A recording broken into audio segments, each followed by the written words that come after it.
ولسانا وشفتين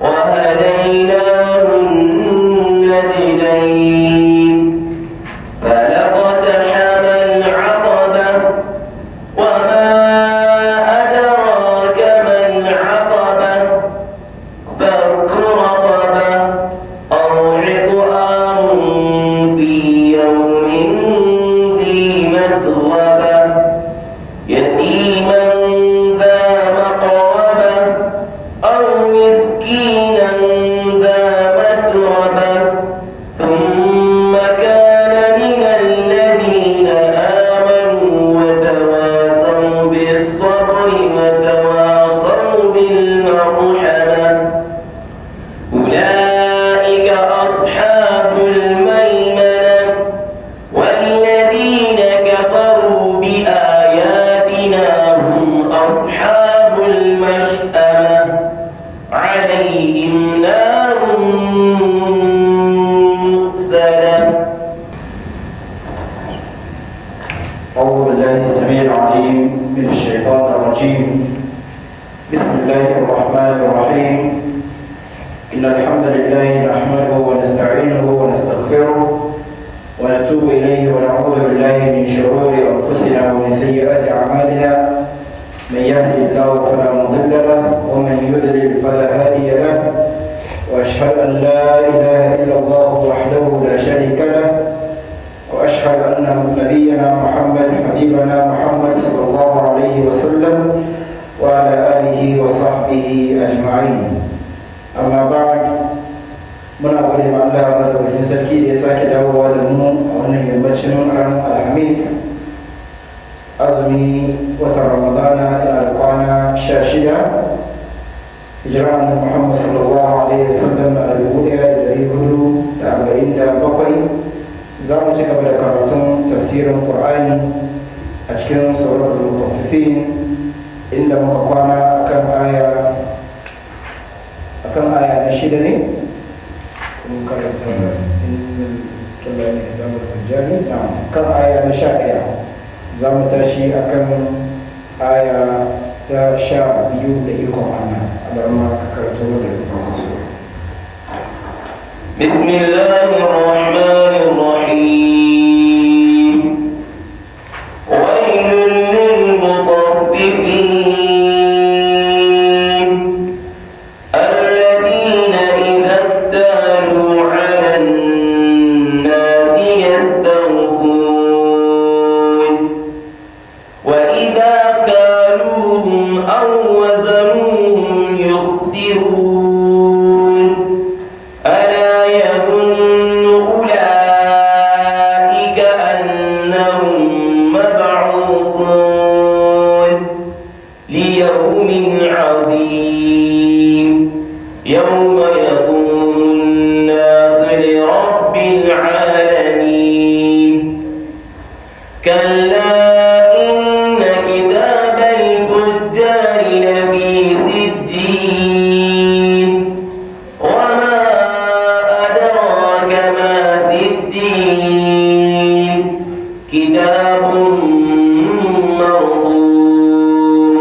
كلا إن كتاب الأبرار لفي عليين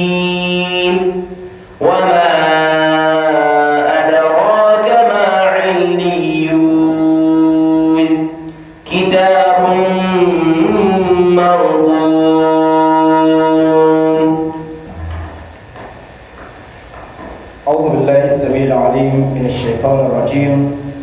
بسم الله الرحمن الرحيم. من fara da sunan Allah mai rahma mai jin kai. Suratul Mutaffifin kamar yadda muka fara karanta shi, sura ne da yake magana akan halayen wasu mutane da suke zaluntar wasu, alakan da ke tsakanin mutum da mutum.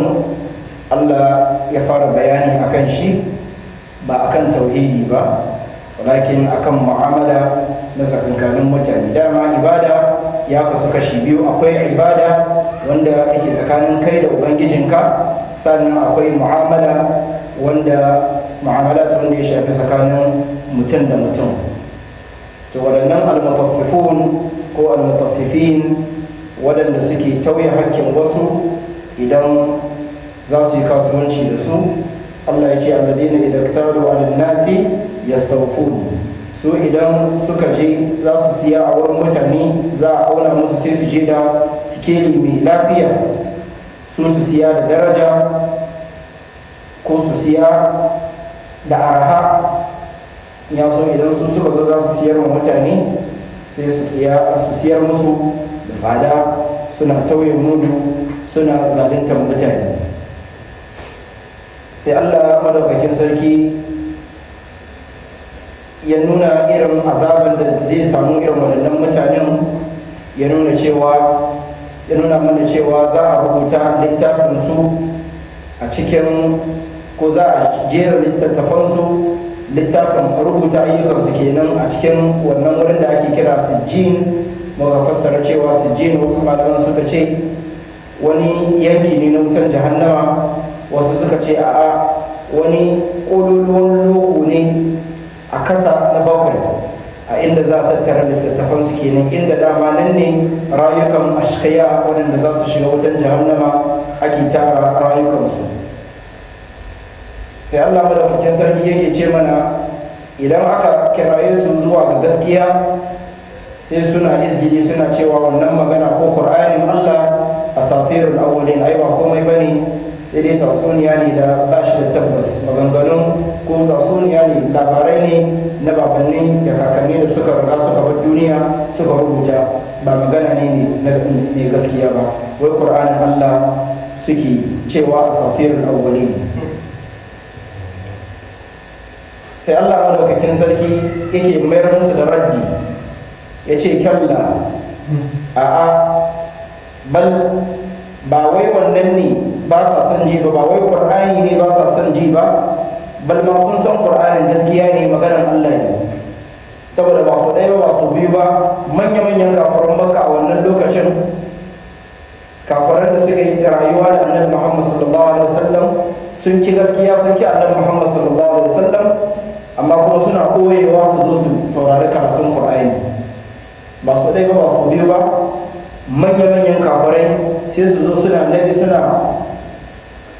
boyewa a kofar ko a gidan Annabi Muhammad sallallahu alaihi wasallam, suna jin irin karatun da yake yi, kuma ba sa fitowa sai lokacin da kowa ya yi bashi, irin karfe 2 karfe 3 nan na dare, kuma sun sha haduwa da junansu. To amma da yake ba su da rabo, mu ji mai Allah yake cewa, ya ce kalla bal, ba wai maganar ne suke, ba wai abinda suke faɗa ya kamata mu bari ya dame mu ba. Bal rana ala qulubihim ma kanu yaksibun. Rana ala qulubihim ma nan yace ai ghuddiya qulubuhum wa hajabaha an qabulil haqq. An rufe zukatansu kuma ba za su taba karban gaskiya ba. Kamar inda Allah yake cewa khatama Allahu ala qulubihim wa ala absarihim ghishawa. ختم الله على قلوبهم وعلى أبصارهم غشاوة فهم لا يبصرون. Allah ya riga ya yi wani irin stamp akan zukatansu da akan idanuwansu, suna kallon abu amma kuma ba gani suke yi ba. Akwai kallon abu, akwai basar da nazar. Shi nazar shine kallo, zaka iya kana kallon abu amma hankalinka ba nan yake ba. sannan kuma akwai basar shine kana kallo kuma hankalinka da zuciyarka gabaki daya na tattare da wannan abun. A nan ne zaka gane gaskiya, a nan ne zaka ki gane gaskiya idan ana fada wa mutum. Shi yasa absar ko basar ba su da shi, walakin nazar kawai suke yi. Shi yasa rana ala qulubihim ma kanu yaksibun, ai Allah ya riga ya rufe zukatansu, ba za su taba karban gaskiya ba. Za mu dawo akan wannan ayar. Yace ma kanu yaksibun ay min adh-dhunub wal atham, akan abin da suke aikatawa Allah ya riga ya rufe zukatansu, zuciyarsu ta riga ta karbi wannan abu. Kalla innahum an rabbihim yawma idhan lamahjubun, yace bal game da ubangijinsu a wannan ranar tashin kiyama lamahjubun, ba za su ga ubangiji ba, saboda ganin Allah a ranar tashin kiyama bayan an yi hisabi. Masu shiga aljanna mun shiga insha Allah, waɗanda kuma za su shiga wutar jahannama Allah ya bari an yi gaba da su, Allah ya kiyaye mu. Ganin fuskar Allah a wannan ranar wani ni'ima ne da mutum bai taba samu ba. Duk wani ni'ima da mutum zai samu a aljanna bai kai ni'iman ganin ubangiji madaukakin sarki ba. وجوه يومئذ ناظرة وجوه يومئذ إلى ربها ناظرة وجوه يومئذ ناظرة رانا wasu fuskokin suna kalli, suna haske. Hasken da fuskokin wasu zai a wannan ranar, wasu malaman suka ce ya fi hasken ranar nan da muke gani ko hasken wata. Saboda me yace ila rabbiha nazira, saboda wannan fuskar nan a wannan ranar Allahu akbar. A game da ubangiji ko tattare da ubangiji suna ganin Allah, za su ga ubangijinsu mai jibintar al'amarinsu wanda sun yi imani da shi. Sai Allah ya ce kalla innahum hum anan, damirin ya koma akan kafirai waɗanda suke kin gaskiya, suke cewa Qur'ani asatirul awwalin. Yace a wannan ranar yawma idin, a wannan ranar lamahjubun, ba za su ga ubangiji ba. Kalla thumma innahum lasalul jahim, sa'annan a wannan ranar nan za su shiga cikin wutan jahim, za su shiga cikin wutan jahannam. Allah ya kiyaye. Yace ai da lidakhilunaha wa muharrikuna mu'adhibuna biha, za su shiga cikin wutan jahannama, za su kone suna shan azaba nau'i babu abin da za ce musu sai dai a ce musu fadhuku falan nazidakum illa azaba. Ku yi shiru, babu abin da za mu kara muku sai dai azaba. Lokacin da za su so a sassauta musu da wani abu a cikin azaba kenan, sai a ce musu su yi shiru, babu abin da za mu kara muku sai dai azaba. Sai Allah madaukakin sarki ya ce thumma yuqalu hadha alladhi kuntum bihi tukadzibun, sai a fada musu, a ce musu wannan abin shine abinda kuke karyatawa, wannan azabin da ake muku shine abinda a duniya da ake gaya muku ku ji tsoron Allah, ku daina zaluntar mutane, ku rungumi Allah, ku zama bayi na gari, ku zama bayi na kwarai. Wannan azabin da kuke sha shine abinda ake tsoratar da ku tun a bayan duniya. hada alladhi kuntum bihi tukadzibun, wannan shine abinda kuke karyatawa, kuke cewa ai karya ne. malam yake cewa rana ala qulubihim, anan da Allah madaukakin sarki yake fada yake cewa rana ala qulubihim ma kanu yaksibun, ay rana wa rain masdaran li rana yurinu rainan wa rana kal aib wal aib wal dhaim wal dham. Rana wani aibi ne da yake rufe zukatan kafirai, zukatan munafikai, zukatan masu kin gaskiya. An karbo hadisi nan wanda Tirmidhi ya sahaha shi daga Abi Hurairah radiyallahu anhu, yace annan nabiyyi sallallahu alaihi wasallam qala, lalle manzon Allah sallallahu alaihi wasallam yana faɗa yana cewa innal abda idza akhta'a khati'atan, idan bawa yayi sabo, ya saba ma Allah sabo guda daya, nakatat fi qalbihi naktatan, ana diga mishi wani datti, wani bakin duhu a zuciyarsa, sauda baki ne sosai. Fa in huwa naza'a wastaghfara Allah wa taba, shi wannan bawan nan idan yayi da na sanin wannan aikin da yayi nadama, ya roki gafarar Allah, ya gafarta masa, wa taba ya tuba, saqala qalbuhu, sai wannan bakin abin ya juya ya zamto wani haske a zuciyarsa. fa in ada idan ya koma ga wannan laifin nan bai tuba ya koma ga Allah ba, zida fiha sai wannan bakin abin ne ya dadu ya kara girma, bakin abin ya fara mamaye zuciyar wannan mutum hatta ta'alu ala qalbi, har sai ta mamaye zuciyar nan, har sai ta mamaye zuciyar nan gabaki daya. sai annabi Muhammad sallallahu alaihi wasallam ya ce wa huwa ar-rana alladhi dhakara Allah ta'ala fi kitabi, wannan bakin abin ko wannan bakin mamaye, wannan bakin fentin da ake fenta zukatan mutane, zukatan kafirai da shi, masu aikata laifi ba sa tuba, shine ranar da Allah madaukakin sarki yake cewa kalla bal rana ala qulubihim ma kanu yaksibun. kenan idan bawa kana laifin da mutum baya tuba, shi kullum cikin laifi yake. idan karya ne mutum ya mai da kanshi makaryaci, da ya bude baki, akwai wasu mutanen da daga sanda suka bude baki za su yi magana to an san makaryata ne, wannan an san karya yake. har wani ya bude baki ya saba kanshi wai shine sarkin makaryata na Hausa. mutum za ka mutu a zo za a shigar da ranka, za mu zo makaranta gaba inda Allah ke cewa innal abrara lafi illiyin, zukata ko rayuka ba zukata ba, rayukan masu takawa za a tafi da shi cikin illiyin, can sama na karshe ne na aljanna, inda za a tara zukatan masu takawa waɗanda za su shiga aljanna.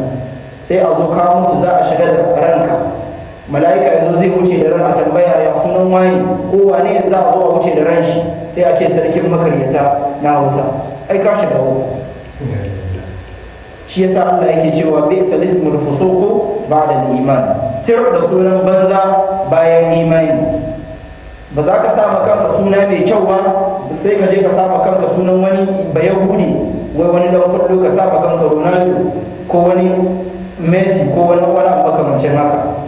ga sahabban kwarai ba za ka kira kanka da Hamza, ba za ka kira kanka da Asadullah, ba za ka kira kanka kamar Ali ibn Abi Talib, Umar bin Khattab, waɗanda idan shedani ya gansu yake dojin, wani kamar Umar bin Khattab idan zai wuce a nan layin, shedani ya ganshi wallahi zagayawa zai je canza hanya.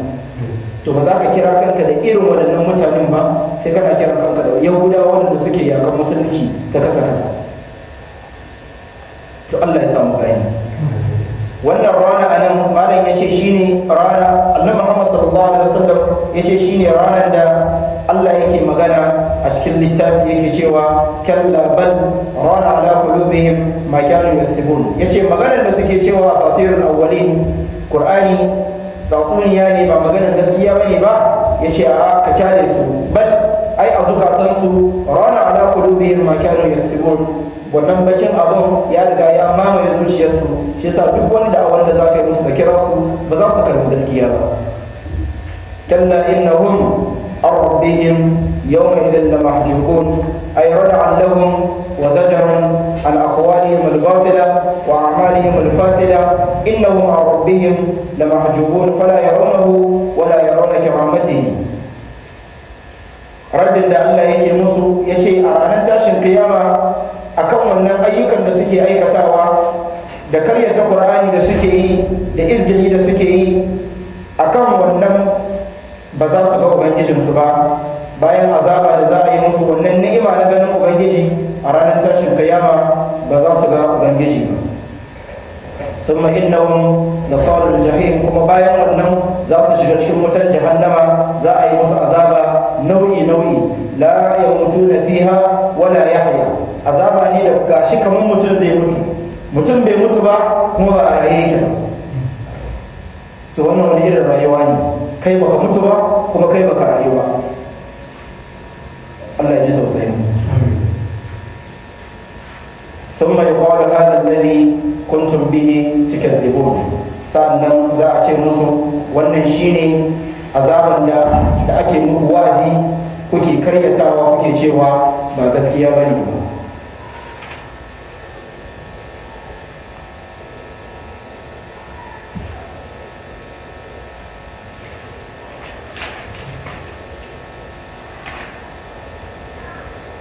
Allah yake faɗa a cikin suratul sajada yake cewa afaman kana mu'minan kaman kana fasiqan.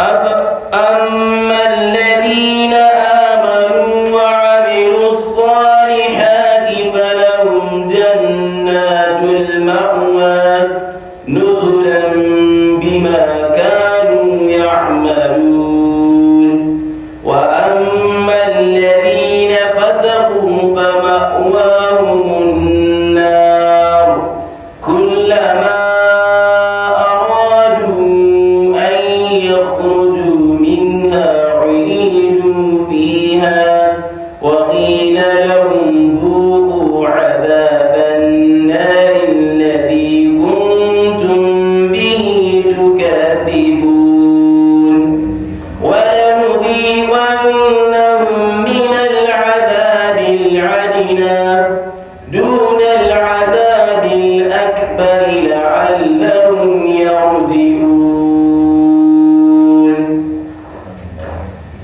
Allah madaukakin sarki yake tambaya a nan, tambaya da ya riga ya bada amsa, ya ce afa man kana mu'minan kaman kana fasiqa, shin wannan da ya zamto mu'mini ya karbi gaskiya, wa'azin da aka yi masa ya amfane shi ya karbi gaskiya, shin zai zama ɗaya ne da wannan da ya zama fasiki fajiri wanda yake zaluntar mutane, yake shiga hakkin mutane, hakkin makotaka da hakkin al'ummantaka,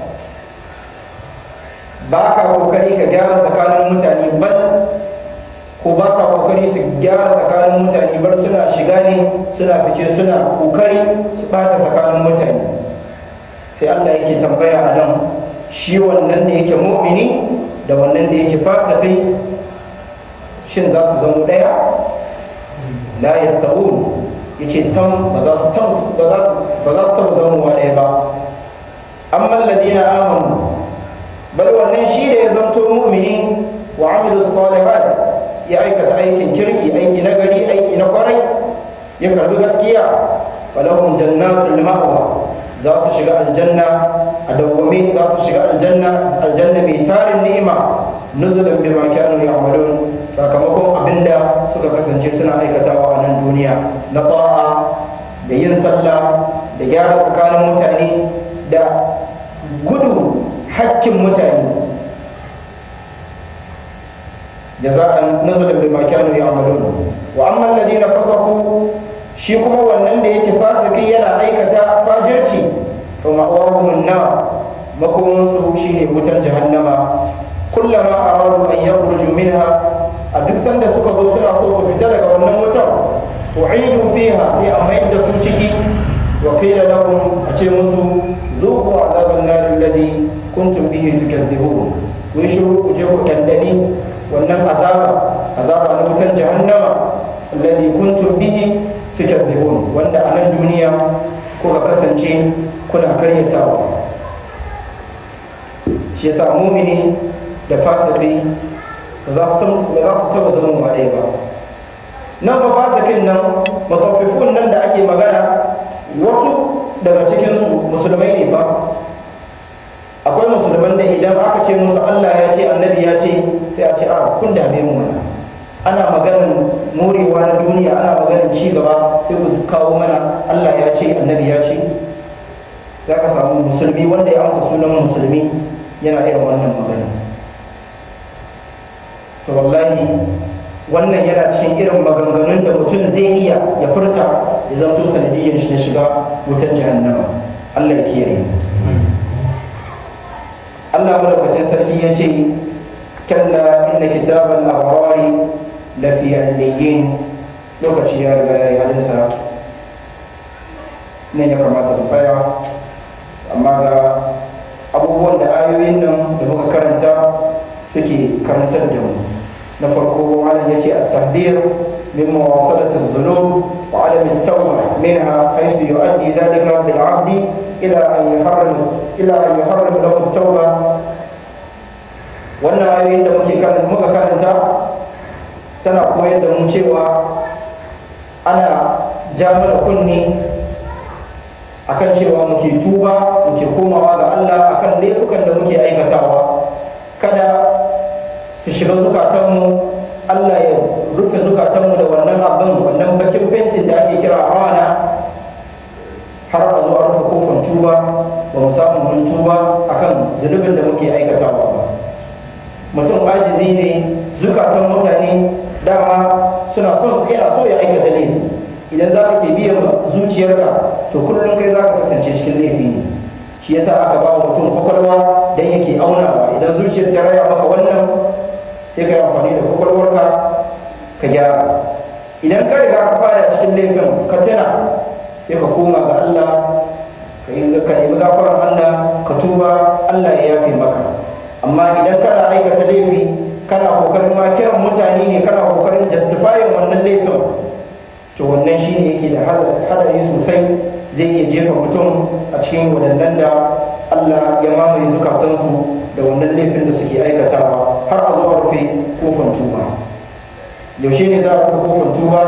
Ranar da mutum za ka bude ido ka ga mala'ika a zahiri, ka gan shi da siffar da Allah ya halicce shi ya zo karɓar rai. Ko mutum ya shiga wani yanayi, wani rashin lafiya da za a ce ai an riga an gama da shi, ba yadda za a yi shi ya tashi. Mutum yana ganin ga mutuwa ta zo kiri-kiri, numfashin mutum na ɗaukewa, yana gadon asibiti zai mutu. Da lokacin mutum zai koma yana cewa Allah ya gafarta masa, ba dama a wannan lokacin.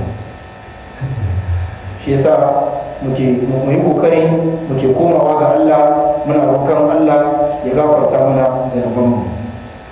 Nan za mu tsaya da karatun mu insha Allah,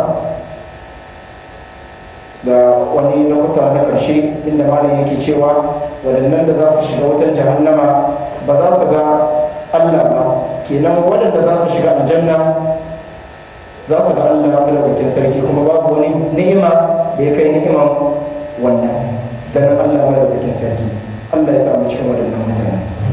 A nan za mu tsaya insha Allah. Subhanaka Allahumma wa bihamdik, nashhadu an la ilaha illa anta, astaghfiruka wa atubu ilayk. اللهم صل على محمد وعلى ال محمد كما صليت على ابراهيم وعلى ابراهيم انك حميد مجيد.